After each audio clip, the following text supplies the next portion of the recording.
recebido antes, mas também são lições preciosas para a nossa vida. A gente começa com as informações do autor. E a pergunta é simples: quem escreveu o livro de Ruth?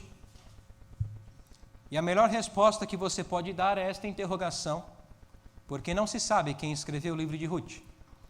A opinião hoje mais aceita é que Samuel escreveu este livro, mas não há uma confirmação disso. O importante é que o escritor foi inspirado pelo Espírito Santo, e é por isso que este livro está nas nossas Bíblias. A data que eu coloquei aqui não é a data quando foi escrito o livro, mas quando possivelmente aconteceu a história de Ruth. Essa data, ela está dentro daquele período dos juízes, e é a única informação que nós temos no livro. O livro de Ruth começa dizendo nos dias em que julgavam os juízes. Então a gente sabe que a história está dentro desse período. Essa data é uma data aceita por grande parte dos estudiosos, por causa da informação ali no versículo 1, houve fome na terra. Então essa informação leva eles a acreditar que mais ou menos neste momento, neste período, é que aconteceu a história de Ruth. Onde se passa a história de Ruth? A história de Ruth se passa em dois locais: Belém de Judá, isso é importante, Belém de Judá. Na nação de Israel havia duas cidades que se chamavam Belém, essa é a Belém de Judá, e no território de Moabe. Mas para a gente ter uma ideia de onde ficavam esses locais, eu trouxe aqui um mapa. Os nomes estão em inglês, mas eu acho que é bem fácil a gente se localizar. Aqui você tem Jerusalém e... Deixa eu usar a mão esquerda que é melhor, eu sou canhoto. Aqui, próximo a Jerusalém, Belém. E a leste do Mar Morto, esse território chamado Moabe. Então os irmãos percebem que Moabe fazia fronteira ao norte com Amon e ao sul com Edom. Essa região hoje, a leste do Rio Jordão, a leste do Mar Morto, é a Jordânia. Mas na época aqui ficava Moabe. Então a história se passa aqui em Moabe e na cidade de Belém. Qual que é o tema principal do livro de Ruth? O que ele vai abordar esse livro? Qual que é o tema principal que você encontra no livro de Ruth? Redenção. Muito bom. Quando você estuda a doutrina da redenção, você precisa ler o livro de Ruth. Porque o personagem principal da história, que é Boaz, o que ele fez por Ruth foi exatamente aquilo que Cristo fez por nós. Boaz resgatou Ruth, a trouxe para a sua companhia, pagando o preço por esse resgate. Foi aquilo que Cristo fez por nós. Nos resgatou, nos trouxe para a sua companhia, pagando o preço do nosso resgate. Então, o tema principal do livro de Ruth é redenção. Divisão do livro, mensagens e aplicações. De todos os livros que nós vimos até agora, Ruth é o menor de todos, desde Gênesis até Juízes, passando por Jó. Então, por ser um livro pequeno, ter 4 capítulos só, a gente consegue ir um pouco mais além do panorama. Não é a proposta do panorama você entrar nos detalhes do livro. A proposta de um panorama é você ter uma visão geral do livro e do que você vai encontrar quando ler o livro. Mas por Ruth ser um livro pequeno, a gente vai um pouco mais além hoje, vai entrar um pouco nos detalhes, um pouco mais nos detalhes da história, trazendo algumas aplicações para a nossa vida. Na série que eu trouxe aqui para a igreja, eu fiz uma divisão respeitando 4 capítulos, E fiz uma divisão trazendo um título para cada capítulo, um título com base no tema encontrado em cada capítulo, vocês irmãos se recordam. Para esse panorama, eu quero também respeitar a divisão de 4 capítulos, mas pensar nesta manhã com os irmãos 4 decisões. Dividir o livro em 4 decisões. A gente, na história de Ruth, percebe que os personagens, eles vão tomando muitas decisões, eles vão fazendo muitas escolhas ao longo do livro. Mas em cada capítulo você vê que tem uma decisão, que você chama de decisão principal. Uma decisão, ela vai influenciar diretamente tudo o que acontece no capítulo. Toda a narrativa do capítulo, ela é influenciada, ela é direcionada especificamente por uma decisão. E a gente vai dividir então esse livro de Ruth em 4 decisões. Começando, primeiro capítulo, a decisão de sair. O livro começa dizendo assim: nos dias em que julgavam os juízes, houve fome na terra. E um homem de Belém de Judá saiu a habitar na terra de Moabe com sua mulher e seus 2 filhos.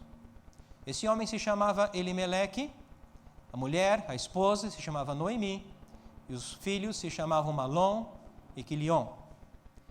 Esta família estava em Belém de Judá. Belém significa a casa do pão, e Judá significa louvor. Esta família estava na casa do pão, estava no lugar do louvor, mas estavam com fome. Não se sentindo bem alimentados, insatisfeitos com a situação que viviam. E resolveram sair para ver o que esta região, Moabe, podia oferecer. Para ver se ali encontravam algo que pudesse matar a fome que eles sentiam. E Moabe é considerada pelo Senhor como a sua bacia de lavar. Ou seja, a ideia de bacia de lavar é vaso sanitário. Moabe é um lugar sujo, é um lugar idólatra, é um lugar imundo. Moabe é um lugar em que as pessoas estão vivendo para satisfazer os seus desejos carnais, rolando em suas imundícies. Representa o mundo que nós vivemos. E esta família que estava na casa do pão, que estava no lugar do louvor, decidiu sair para fazer as coisas dos moabitas, para ver o que Moabe podia oferecer. E é exatamente isso que nós temos visto hoje. Os crentes estão na casa do pão, na casa do pão vivo que desceu do céu, na casa do pão da vida, e muitos estão com fome. Vêm à casa do pão e saem com fome, não se sentindo bem alimentados, e ao invés de fazerem uma reflexão pessoal para saber qual é a causa desta fome, se a causa não está comigo, é mais prático sair. É mais prático culpar aquele irmão, aquela irmã, aquela pessoa, aquele outro e sair. Foi o que essa família fez. E eu destaquei isto no versículo 1 de propósito, porque isso não tinha chamado a minha atenção. Veja o que o versículo diz. E um homem de Belém de Judá saiu. Achei interessante porque as Escrituras não dizem e uma família de Belém de Judá saiu. As Escrituras dizem e um homem de Belém de Judá saiu. O livro de Ruth é a história de 2 famílias. Ele começa mostrando o declínio de uma família que sai da casa do pão e termina mostrando a ascensão de uma família que fica na casa do pão e o descendente se torna o avô do rei Davi. Os problemas na família cristã, meus amados, começam exatamente assim. Quando um dos membros da família prefere estar em Moabe do que estar na casa do pão. E este homem saiu. A decisão de sair de Moabe, de sair da casa do pão e ir para Moabe foi dele. E ele levou a sua mulher e os seus 2 filhos. Afastar-se do Senhor, afastar-se da casa do pão traz consequências. E consequências drásticas. E não foi diferente aqui. Porque lá em Moabe, as consequências de terem se afastado da casa do pão vieram primeiramente sobre os filhos, que se casaram com mulheres pagãs. Os filhos se casaram com mulheres pagãs porque os pais decidiram sair do lugar de onde eles pertenciam e ir fazer as coisas dos moabitas. Aquilo que nós pais fazemos, aquilo que vocês mães fazem, tem repercussão direta no que nossos filhos escolhem fazer e naquilo que eles desejam ser. Esses filhos se casaram com mulheres pagãs porque os pais decidiram não ser mais parte do louvor. Decidiram sair porque estavam com fome. E nós temos visto hoje também.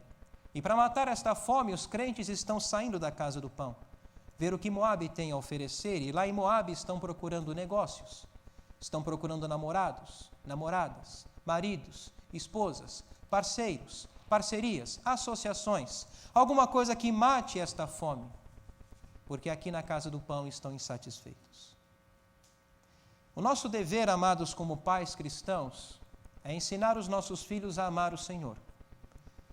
Amarás, pois, o Senhor teu Deus de todo o teu coração, de toda a tua alma, de toda a tua força. Estas palavras que hoje te ordeno estarão em teu coração, e tu as inculcarás a teus filhos. Mas o Senhor Jesus disse: aquele que ama seu pai ou a sua mãe mais do que a mim, não é digno de mim. E aquele que ama seu filho ou sua filha mais do que a mim, não é digno de mim. Portanto, se nós nos propomos a ensinar nossos filhos a amar o Senhor, eu tenho que ensinar o meu filho a amar o Senhor mais do que ele me ama. Ele tem que amar o Senhor acima de tudo e de todos. Isso inclui eu. Isso inclui a mãe dele. Eu tenho que ensinar meu filho a amar o Senhor mais do que ele me ama, mais do que ele ama a mãe dele. A melhor forma de ensinar nossos filhos a amar o Senhor é amando o Senhor na frente deles. Em outras palavras, se eu quero ensinar meu filho a amar o Senhor, ele precisa ver o meu amor ao Senhor. O quanto eu amo o Senhor. E o quanto esse amor não é apenas no campo teórico das ideias, das palavras, mas é expresso numa vida que deseja ter comunhão com esse Senhor, que deseja ter comunhão com a palavra do Senhor, que deseja conhecer o Senhor, que fala do Senhor. Seria tão bom se nós trocássemos as críticas que fazemos da igreja durante a semana, na nossa casa. Seria tão bom se trocássemos isso por falar do Senhor. Conversar sobre o Senhor em casa. Quando nos reuníssemos, saíssemos para um lugar, um para o outro, ao invés de conversar sobre as coisas desse mundo, por que não conversamos sobre Deus? Por que não falamos sobre Deus? Olha, o que Deus te mostrou essa semana? O que você aprendeu sobre Deus? Ou será que não aprendemos nada sobre Deus? Não adianta nada, amados, eu tentar ensinar para o meu filho o poder da oração, a importância da oração, se na minha casa as minhas orações se resumem em agradecer pelos alimentos. E eu não oro com ele. Não adianta eu ensinar para o meu filho a ter intimidade com a palavra de Deus, a conhecer o Senhor, a importância disso. Se aqui na igreja eu distribuo sorrisos para todos, mas em casa eu passo a semana espinafrando a igreja. Que amor é esse? Que amor é esse? A melhor forma, então, de você ensinar seu filho a amar o Senhor é ele vendo o seu amor ao Senhor, o quanto você ama o Senhor e o quanto esse amor é expresso por uma vida com o Senhor. Mas estes filhos se casaram com mulheres pagãs porque os pais deixaram o Senhor. Deixaram a casa do pão e foram ver o que Moabe podia lhes oferecer. As consequências não pararam por aí. Depois de casados, Malom e Quilion morreram. Elimeleque, o pai, também morreu. E Noemi, a mãe, ficou viúva, sozinha, desamparada, do marido, dos 2 filhos, apenas junto com as suas noras, também viúvas, Orfa e Ruth. 10 anos se passaram de miséria ali em Moabe, e de repente Noemi ouve que há pão na casa do pão, há alimento na casa do pão. E ela se conscientiza que não estava no lugar onde deveria estar, que não tinha o que fazer em Moabe, Moabe não era o lugar dela, e resolveu voltar. Nunca é tarde para voltar. O Senhor continua com seus braços abertos, esperando aquele que foi voltar. Mas no caminho, e voltando com as suas noras, Noemi começou a pensar: perdi meu marido, perdi meus filhos, não tenho mais futuro, nem tenho mais condição de gerar filhos porque não tenho mais idade para isso. Não tenho nada a oferecer. Por que que essas 2 vão voltar comigo? O que eu posso dar para elas? O que eu posso oferecer para elas? E aí no caminho ela começa a conversar com Orfa e com Ruth. Olha, voltem para suas famílias, voltem para Moabe, voltem para a vida de vocês ali em Moabe, porque comigo vocês não têm nada, vocês não terão nada, vocês não têm nem futuro comigo, eu não posso dar nada para vocês. E elas relutam a princípio e dizem: não, nós vamos ficar com você, mas Noemi insiste: voltem, porque mesmo que eu tivesse filhos, mesmo que eu tivesse, vocês iam esperar que eles crescessem, se tornassem homens para se casar com vocês? Ao falar de filhos, o que Noemi estava trazendo à memória dela? O que ela estava se referindo? A lei do levirato. A lei do levirato dizia que se um homem israelita casado morresse e não deixasse filhos, era obrigação do irmão mais novo se casar com a viúva. E o primeiro filho desta união seria considerado o descendente do falecido. Era uma lei que garantia um herdeiro sobre o povo de Israel, para também garantir que a propriedade da família permanecesse com a família. Mas Noemi sabia que não era o caso dela. Ela ia voltar para Belém sem nada, a propriedade da família não ia ficar com ela ia morrer e fim da história. Para ela, não havia mais futuro. Às vezes a gente acha que não tem mais futuro. Às vezes a gente acha que não vai dar mais certo. Chegamos no nosso limite. Mas Deus tem poder para ir além do nosso limite. Ele tem poder para ir muito mais além. E Deus tinha um propósito na vida de Noemi. Ela resolveu voltar. Deus teve misericórdia dela. Deus ia agir. Ela nem ia perceber isso. Não tinha ideia do que queria acontecer. Mas Deus ia agir na vida dela. E ela conseguiu convencer Orfa. Orfa olhou e falou, realmente, não tenho mais futuro com essa mulher. Então, vou voltar. Voltar para minha família, voltar para a vida de Moabe. Mas Ruth não. Ruth decidiu ficar com a sua sogra e olhou para a sua sogra e disse, não insista comigo. Não insista para eu voltar, porque eu estou decidida a renegar todo o meu passado em Moabe.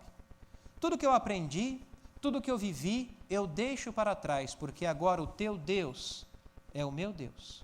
O teu povo é o meu povo. Onde você estiver, eu quero estar também. Onde você viver, eu quero viver também. Para Ruth, não era Noemi que não tinha mais nada a oferecer. Era Moabe que não tinha mais nada a oferecer. E ela percebeu isso e disse, eu vou com você. E chegaram a Belém. As mulheres mal reconheceram Noemi, envelhecida pelas perdas, pela idade. Chegaram ali a Belém, no princípio da colheita da cevada. Capítulo 2 fala da decisão de colher. Um dia Ruth olhou para sua sogra e falou, olha, eu vou ao campo colher espigas. E Noemi disse, vai. A lei dizia que havia uma forma dos pobres, estrangeiros, viúvas, órfãos, um modo deles trabalharem, deles garantirem um sustento, uma espécie de previdência social da época. Os cantos do campo, ali coberto, ali, a ceifa para ser colhida, os cantos do campo, e as espigas que, quando os trabalhadores estivessem ceifando, caíssem no chão, deviam ser deixadas ali, intocadas, para esse pessoal menos favorecido, os pobres, estrangeiros, órfãos, viúvas. Ruth foi com este propósito. Mas ela não tinha a menor ideia que naquele dia, um propósito maravilhoso da parte de Deus começava na vida dela. Porque as Escrituras dizem que, casualmente, Ruth foi até a parte do campo que pertencia a um homem chamado Boaz. Casualmente não significa que ela foi para lá por acidente e nem por sorte, mas ela havia tomado uma decisão. O teu Deus é o meu Deus. E quando você escolhe o Senhor, quando você escolhe ficar com o Senhor abençoa essa escolha. O Senhor abençoa a escolha daqueles que querem ficar com Ele. E o Senhor conduziu Ruth até a parte do campo que pertencia a este homem chamado Boaz. E foi ali colher espigas, cumprir aquilo que estava na lei. Nada mais do que isso, tentar o sustento para ela, tentar garantir o sustento para ela, para sua sogra. Mas chegou no campo, o dono do campo, Boaz, e ela não sabia que ele era o dono do campo. Mas ele chegou até lá e cumprimentou os segadores, dizendo, Jeová, seja com vocês. Meus amados, nós estamos hoje aqui, no campo do Redentor. E talvez você tenha entrado aqui nesta manhã sem saber o que Deus tem para você. Mas aproveite a oportunidade que hoje Deus está concedendo a você de estar no campo do Redentor. E para você que é um trabalhador do Redentor, saiba que mesmo que os seus olhos não possam ver, Ele está aqui. O dono do campo está aqui. E se você trabalha para Ele, Ele diz a você: Jeová seja com você. Tinha muita gente ali colhendo espigas, trabalhadores, mulheres, todo tipo de gente. Mas uma mulher chamou a atenção de Boaz, aquela estrangeira, a moabita, Ruth. E ele perguntou para o encarregado: olha, quem é aquela moça? O encarregado disse: é Ruth, que voltou com Noemi da terra de Moabe, ela veio aqui pedindo para colher espigas, eu deixei. Boaz foi até Ruth. E a primeira coisa que Boaz disse para Ruth foi: ouça, não vá colher em outro campo. Fique aqui, com as minhas servas. Colha junto com elas. Se você tiver sede, vá até o poço onde os meus servos estão tirando água e beba.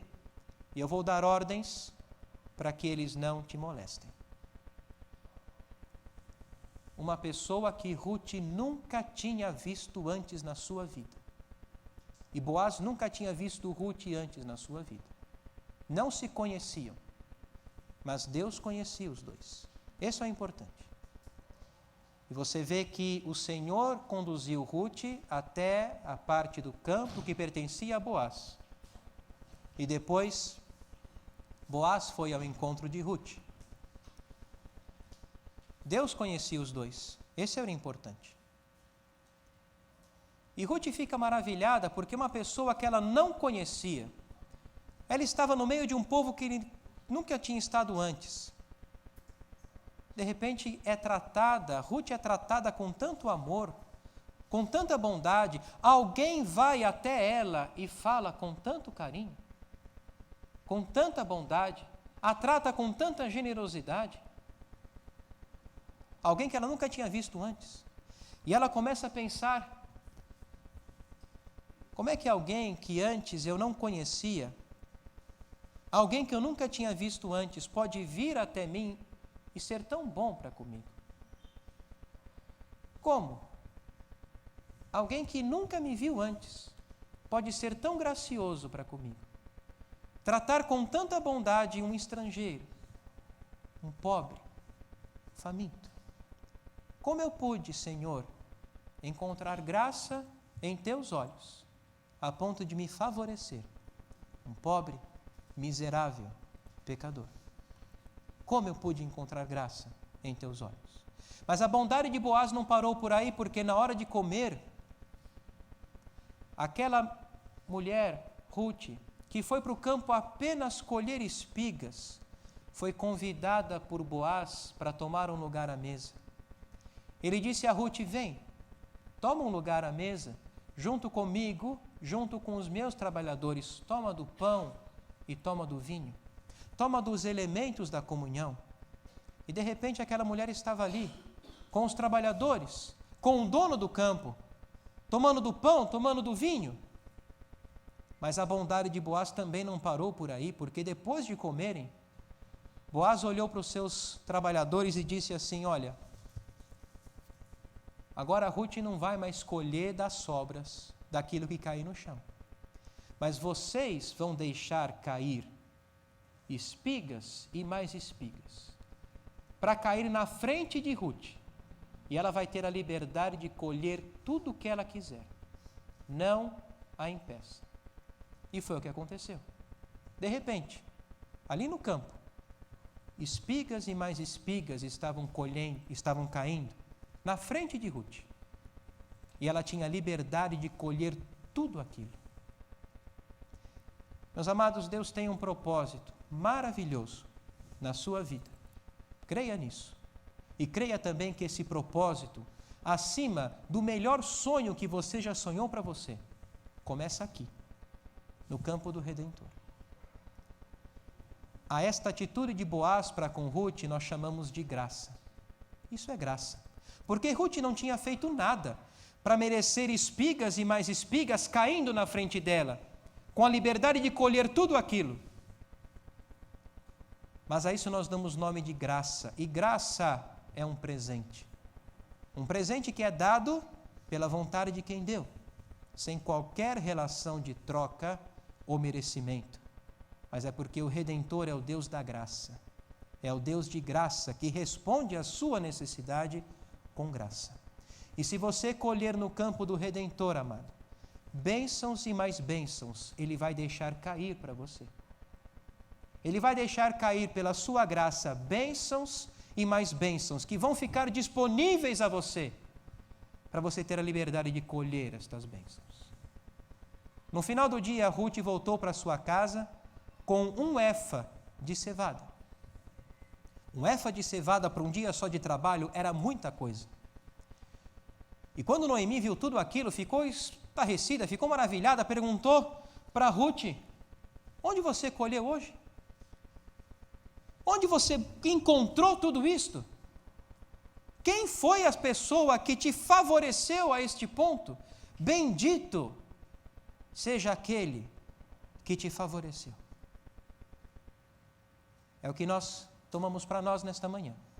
Nós não éramos nada, mas alguém nos favoreceu. Não porque somos alguma coisa, não porque fizemos algo por merecer, não porque trocamos algo de valor nosso, mas porque Ele é o Deus da graça. Bendito seja aquele que nos favoreceu. E Ruth diz à sua sogra: olha, o nome do dono do campo onde eu estive é Boaz.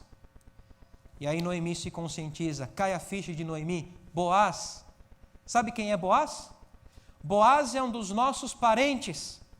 Boaz é uma pessoa que tem autoridade, que tem poder para fazer algo por nós, para nos tirar da situação que nós nos encontramos hoje. Ele é um dos nossos parentes resgatadores. E Noemi diz: ah, bendito seja Jeová, que não tem desamparado os seus. Bendito seja Jeová, que não se esquece dos seus. Deus não se esquece dos seus. Ele nunca desampara os seus. E Noemi olhou para Ruth e perguntou para ela: onde você colheu hoje? E eu pergunto a você nesta manhã: onde você colheu hoje? Onde você foi buscar o seu sustento?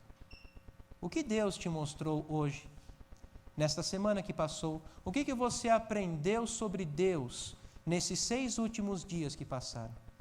Ou 6 dias não são suficientes para aprender nada sobre Deus? Onde você foi buscar o seu sustento? Ruth ficou ali no campo do Redentor com as servas de Boaz, desfrutando daquela grande colheita que começou na colheita da cevada e foi até a colheita do trigo. Creia nisso, amado. Deus quer derramar abundante graça na sua vida, se você colher no campo do Redentor. Você não tem nada o que fazer em Moabe. Moabe não é o seu lugar. Deus quer derramar graça sobre graça na sua vida, aqui no campo do Redentor. Capítulo 3 do livro de Ruth mostra a decisão de se oferecer. Noemi, preocupada com o futuro de Ruth, amando-a como se fosse a sua própria filha, agora vai trabalhar por este futuro e ela diz a Ruth: olha, hoje à noite Boaz vai estar na eira, limpando a sua colheita, e você vai se encontrar com ele. Mas para se encontrar com ele, você não pode ir do jeito que está. Você precisa se lavar, se ungir e trocar de roupas.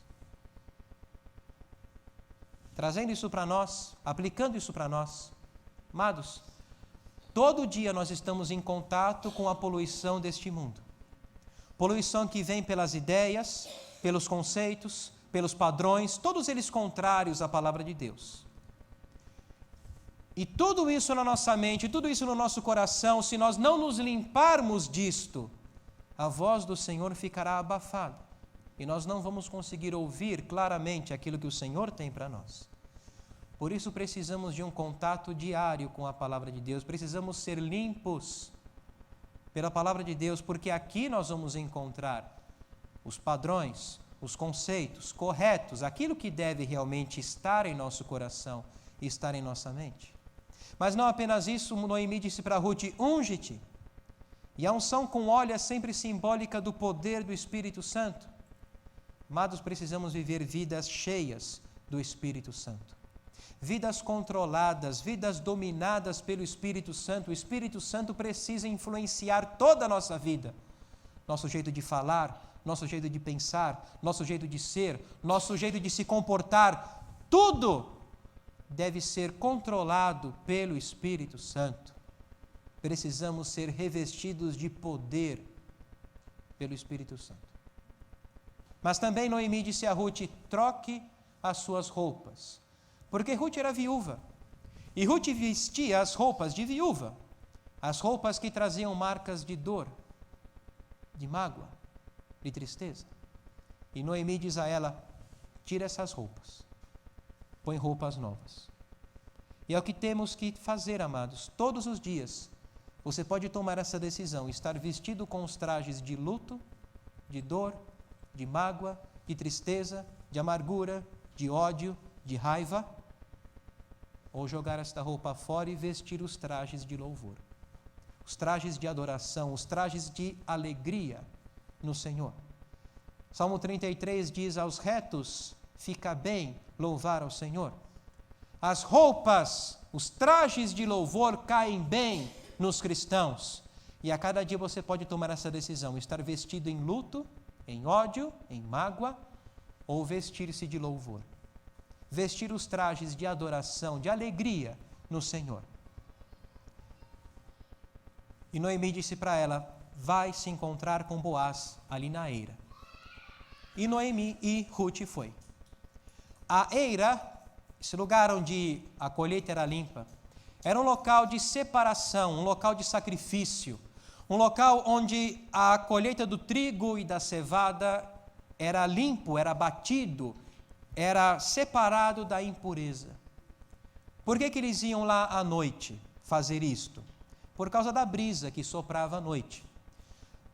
O grão do trigo, o grão da cevada, ele era coberto por uma espécie de uma casca. Não era a casca que importava, era o grão. Então o que os trabalhadores faziam? Eles iam na eira, à noite, e quando o vento soprava, eles lançavam uma colheita para o alto. O vento se encarregava de levar a palha, que se desprendia do grão. O vento levava a palha e o grão, que era a parte importante, caía, formando as pilhas. E depois era usado para diversas finalidades, para diversos afins. Esse era o costume. Depois de limpa a colheita, os trabalhadores faziam uma grande festa, comiam, bebiam. E lá mais à noitinha, cada um ia dormir do lado da sua colheita para proteger a colheita e se preparar para os negócios do outro dia. Era esse o costume que Noemi, por ser judia, conhecia muito bem. Então ela disse para Ruth: lava-te, unge-te, põe os teus melhores vestidos e desce a eira. E lá foi Ruth, limpa, ungida, de roupas novas, se encontrar com o seu redentor Boaz. Chegou ali, Boaz estava dormindo, e ela de mansinho chegou, descobriu os pés de Boaz e se deitou aos pés de Boaz. Por volta da meia-noite, Boaz acordou, olhou para baixo, olhou assim uma mulher deitada aos pés dele, ele se assustou, perguntou: quem é você? E ela respondeu: sou Ruth, tua serva. Note, tua serva.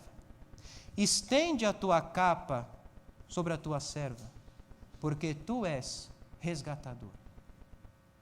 E aí começam: Rutinha, eu achando que você era uma moça recatada, uma moça de princípio, você vai toda oferecida? Que é isso, Rutinha? Estava falando tão bem de você. O que ela quis dizer com isso? Estende a tua capa sobre a tua serva, porque tu és resgatador. O que ela quis dizer com isso?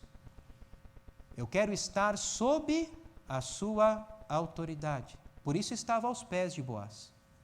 Coberta pelo resgate que você pode exercer. Foi esse o pedido dela. E Boaz entendeu este pedido e disse a Ruth: você é uma mulher virtuosa. Porque você não foi atrás de outros homens mais ricos, mais jovens, porque você veio até mim. Abençoada seja você que veio até mim.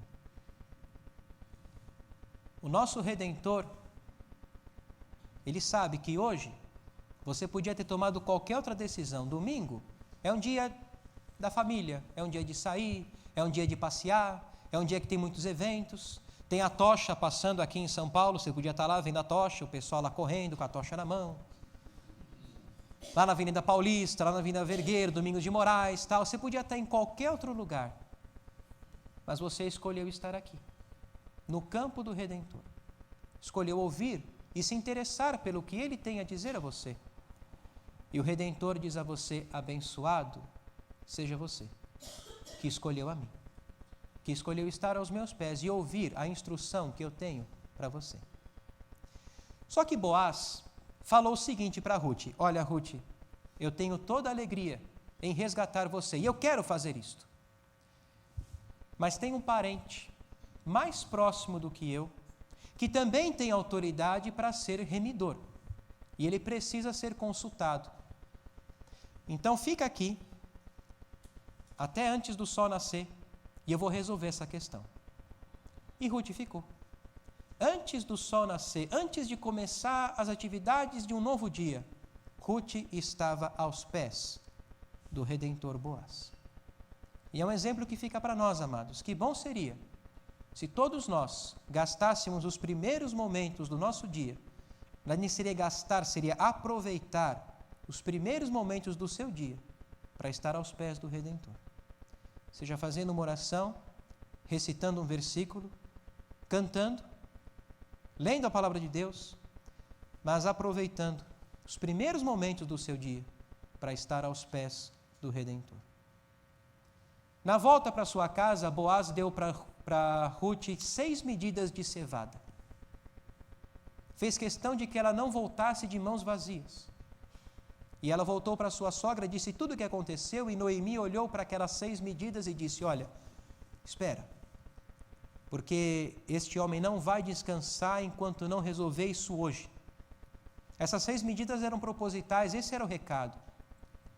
Porque da mesma forma que a criação durou 6 dias e no 7º o Senhor descansou, Boaz não iria descansar enquanto não resolvesse aquela questão naquele dia, enquanto não resgatasse Ruth.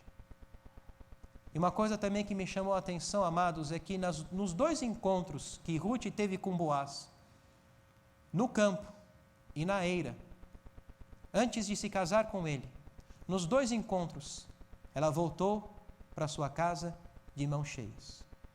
No campo, ela voltou com 1 efa de cevada. Na eira, ela voltou com 6 medidas de cevada. O Redentor não deixa os seus de mãos vazias. O Redentor abençoa os seus. E a bênção com que Ele nos abençoa é para podermos compartilhar com os nossos irmãos. Ela voltou para casa com 1 efa de cevada para compartilhar com a sua sogra. Voltou da eira com 6 medidas de cevada para compartilhar com a sua sogra. A glória de Deus é compartilhar, é dividir, repartir, multiplicar. É ver a sua abundante graça agir onde havia desgraça. O Redentor não deixa os seus de mãos vazias. Aquele que escolhe ficar com o Redentor é abençoado por Ele. Buscai, pois, em primeiro lugar o reino de Deus e a sua justiça, e as demais coisas vos serão acrescentadas. Não é poderão ser, vos serão. Porque o Redentor não deixa os seus de mãos vazias. E assim termina o capítulo 3. Mas, amado, talvez hoje você esteja na eira, sentindo que a sua vida está sendo jogada para o alto, sendo debulhado, batido, passando por situações que você nem consegue compreender, nem sabe como é que começaram, não sabe o que está acontecendo e nem sabe explicar direito. Talvez você esteja nesse lugar de separação, de sacrifício. Mas lembre de Ruth. Ruth foi até a eira não para colher, mas para se oferecer àquele que havia sido tão bom para com ela. Se você hoje está na eira e sentindo que a sua vida está sendo jogada para o alto com situações, tribulações, problemas que você nem consegue explicar e nem consegue ver uma luz no fim do túnel, essa é a hora de se oferecer ao Redentor e dizer: Senhor, a minha vida é tua. Eu não sei por que isso está acontecendo, mas o Senhor sabe. Então vamos em frente. Porque não há ninguém melhor do que o Senhor para cuidar da minha vida. Não há ninguém melhor do que o Senhor. E se você se oferecer ao Redentor, Ele vai cuidar de você. E se hoje você ainda não está coberto pelo resgate que Ele pode exercer na sua vida, saiba que o Redentor está pronto a te resgatar. Só falta você decidir. Eu quero. Eu quero esse Redentor. Eu quero ser resgatado por Ele. Quero ser trazido para a companhia dEle. Porque o preço do meu pecado, Ele já pagou. Naquela cruz Ele já pagou. Capítulo 4, a decisão de resgatar. Boaz foi até a porta da cidade de Belém, e este parente mais próximo que ele tinha falado com Ruth vinha passando. Ele olhou e falou: ô conterrâneo, dá uma chegadinha aqui, querido, senta aqui. Senta aqui. E ele veio, sentou. Boaz pegou 10 anciãos para serem testemunhas da conversa que ele ia ter. E aí Boaz falou o seguinte: olha, aquela parte do campo que pertenceu a Elimeleque, nosso irmão, Noemi, que voltou da terra de Moabe, a tem para venda. Eu resolvi te informar disso e dizer, se você quiser, resgate. Porque outro, a não ser você, pode fazer isto. E eu depois de você. Se você quiser, na minha presença, na presença desses anciãos, dessas testemunhas aqui, resgate. E aquele fulano disse, eu vou resgatar.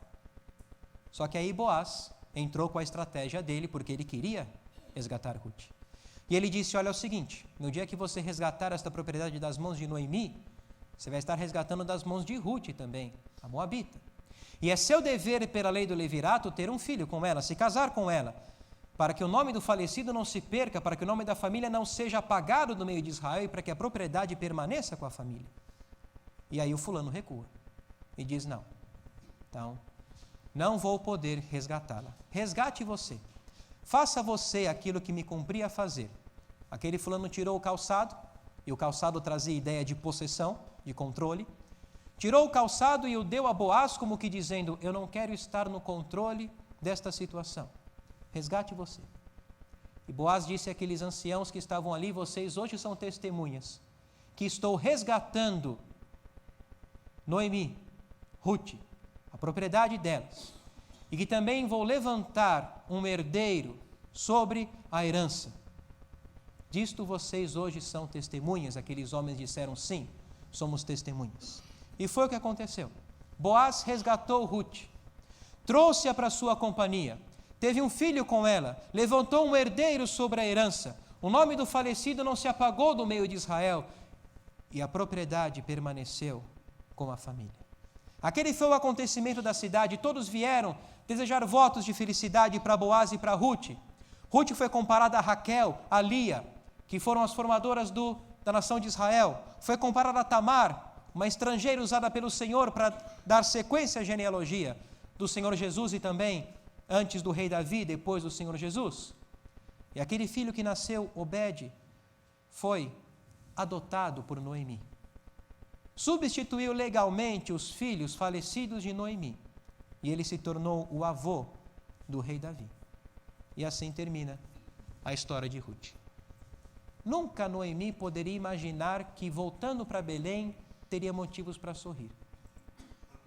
Nunca Ruth poderia imaginar que, numa terra estranha, no meio de um povo estranho, alguém chegaria para ela com tanto amor e bondade, e ela seria usada por Deus para ser a bisavó do rei Davi. Mas, amado, você faz parte de um propósito maior do que os seus olhos podem ver. Você faz parte de um propósito maior do que os seus olhos podem ver. O versículo-chave do livro de Ruth é Ruth 3 e 9. Quando ali estavam na eira e Boaz disse, quem é você? Quem és tu? E Ruth respondeu, sou Ruth, tua serva. Estende a tua capa.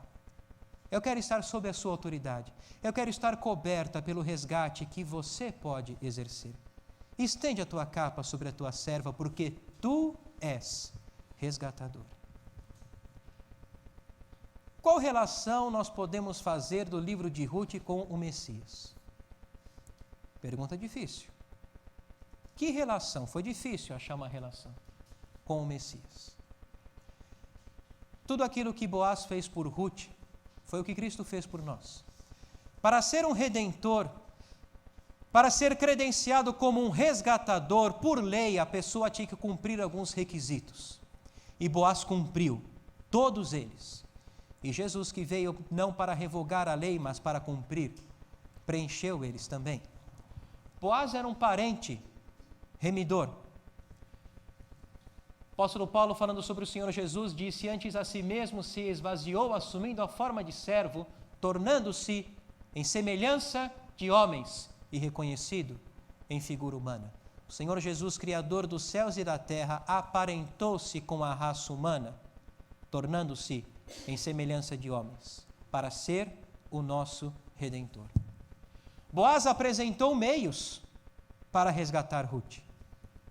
Sabendo que não foi mediante coisas corruptíveis, como prata ou ouro, que fostes resgatados do fútil procedimento que vossos pais vos legaram, mas pelo precioso sangue, como de cordeiro sem defeito e sem mácula, o sangue de Cristo.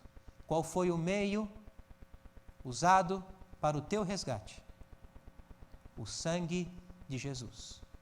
Foi o sangue de Jesus, o meio apresentado para resgatá-lo do império das trevas e levá-lo para o reino de Deus. Boaz queria resgatar Ruth. Ele disse isso na eira: eu tenho todo o prazer em resgatar você. E o Senhor Jesus disse: pois o próprio Filho do Homem não veio para ser servido, mas para servir e dar a sua vida em resgate por muitos. Veja a espontaneidade. Veja o desejo de Jesus. Ninguém podia tirar a vida dele, mas ele queria dar. Ele veio para este propósito, para servir e dar a sua vida em resgate por muitos. E por fim, Boaz era um homem livre quando resgatou Ruth. O apóstolo Pedro escreve: o qual não cometeu pecado, nem dolo algum se achou em sua boca. Jesus Cristo deu a sua impecável vida naquela cruz, para hoje fornecer impecável, perfeita e segura salvação a qualquer pessoa que nele crer. E é por isso que o escritor aos Hebreus diz que ele é poderoso para salvar perfeitamente, totalmente, absolutamente, qualquer pessoa que por ele se chegue a Deus, porque ele é o Redentor, porque ele nos resgatou, nos trouxe para a sua companhia, pagando o preço com o seu próprio sangue. Qual é o resultado desse resgate? O resultado do resgate de Jesus, o apóstolo Paulo escreve: assim já não sois estrangeiros e peregrinos, mas concidadãos dos santos, e sois da família de Deus. Nós estávamos em Moabe, amados, andando errantes por esse mundo, segundo os prazeres da nossa própria vida, para satisfazer esses prazeres, mortos em delitos e pecados, sem esperança, sem Deus no mundo.